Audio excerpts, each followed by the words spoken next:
kwa sababu wote walikuwa ni maadui wa nani? Wa shetani. Watu wakiwa maadui wa shetani wanampinga shetani, hao watu ni marafiki kiroho, hata kama hawajawahi kukutana kimwili. Wakasema ndio, nikamwambia hivi, kwa nini sisi tunatengana? Kwa nini sisi hatupendani? Muislamu na Mkristo hatupendani. Nyinyi muda mwingine mnaamua kutuita makafiri. Nilipata pale sadaka. Kwanza nikawahubiria habari ya Yona. Nikamwambia hivi, Yona aliitwa na Mungu, akamwambia hivi, nenda kawahubirie toba Ninawi. Yona aligoma.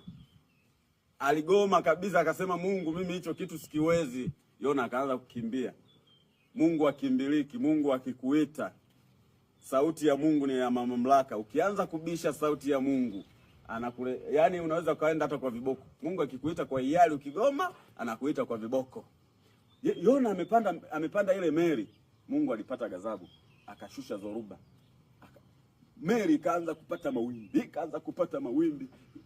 Wale manaoza wakajua hii yote sababu ya Yona. Wakamchukua Yona wakamtupa kwenye maji. Toka, nenda. Yona akamezwa na samaki mkubwa. Yona alipokuwa tumboni mwa samaki, alimezwa akiwa mzima. Mungu alivyofundi. Unacheza na Mungu. Mungu akimbiliki, akamezwa Yona akiwa mzima, yupo tumboni mwa samaki. Ndio anakumbuka kwamba nimekaidi sauti ya Mungu, akaanza kufanya toba. Siku 3 yuko tumboni mwa samaki. Jiuliza anakula nini? Anakunywa nini? Yuko tumboni mwa samaki, lakini Yona alitemwa mzima.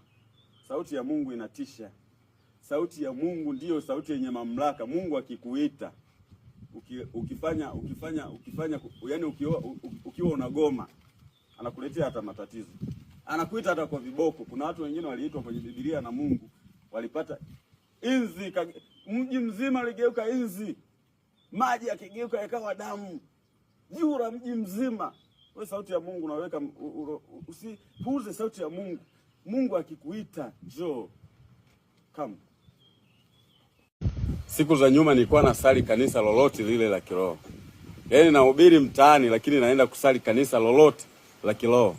Imradi tu kanisa linamtaja Yesu na kuamini kwamba ni mwokozi wa maisha yetu. Nilikuwa naenda.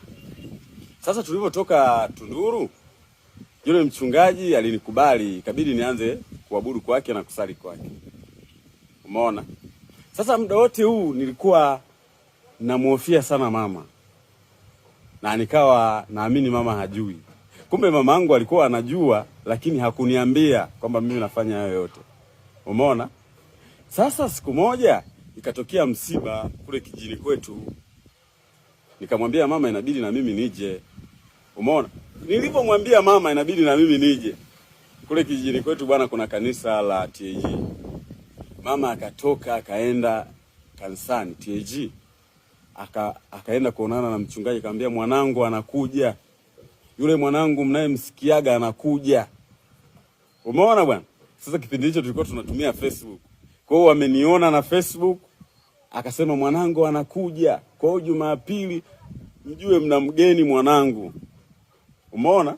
Ile kanisa ni kanisa kubwa sana pale kijijini, pale kwetu. Sasa mimi nikakusanya familia yangu, nikarudi kijijini. Nafika kijijini hajaniambia kwamba ameenda kwa mchungaji. Sasa Jumapili ilipofika, asubuhi mapema akaniambia mwanangu, sinabidi uende kanisani TAG. Akasema niende TAG, akasema wewe unasali makanisa ya walokole? Nikasema sawa. Akasema jiandae twende kanisani.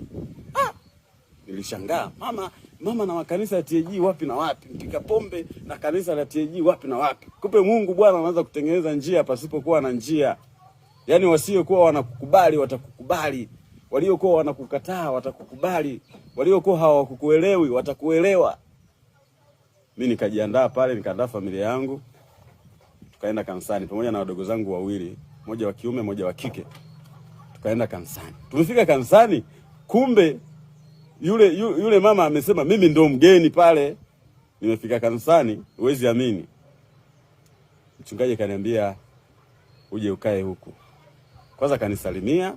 Nashangaa mchungaji ananisalimia kwa heshima sana. Bwana Yesu asifiwe. Sema kuna nini hapa? Mchungaji akaniambia nikae pale mbele. Na yeye akakaa pale na watu kama 2 3 kama wazee wa kanisa sijui wamekaa pale.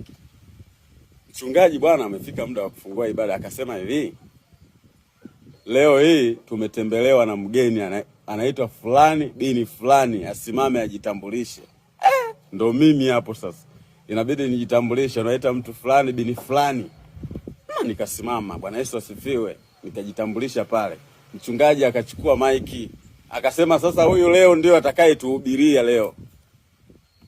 Mimi namfuatilia sana, leo ndio atakayetuhubiria. Sijajipanga, sijafanya nini, inabidi sasa nihubiri, niteme injili. Nikasema mimi sasa kwenye injili ndio vitu vyangu. Nikasema sasa hapa nabii hakubariki kwao, inatakiwa akubariki kwao. Nakwambia kwamba usikate tamaa. Mungu siku ya kukutengenezea njia hautakuja kuamini. Pale ambapo unasema kwamba umefika mwisho, mwite Mungu. Mungu atakufungulia njia. Ile